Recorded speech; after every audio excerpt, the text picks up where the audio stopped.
Welcome to Blizzard Fire. We hope this video helps fire up your solution. You'll start by confirming basics. Update your Ps5 and connect a second display or capture device.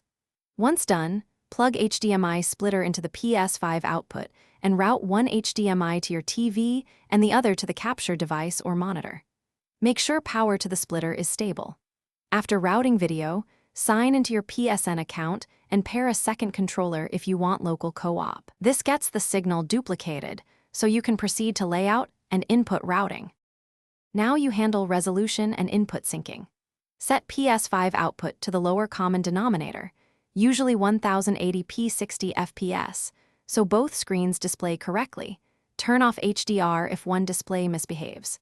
Configure your capture device or streaming software to accept the second HDMI feed and set a 1 pixel or scaled layout.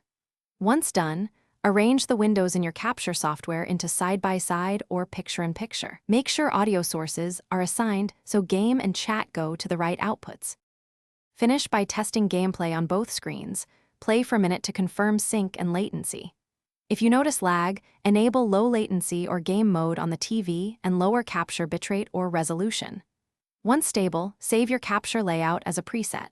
If things go wrong, restart devices in this order: Ps5, HDMI splitter, capture device, then displays. This clears handshake issues.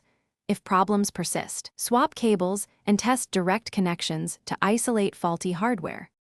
Thanks for watching. If you found this helpful, don't forget to like and subscribe.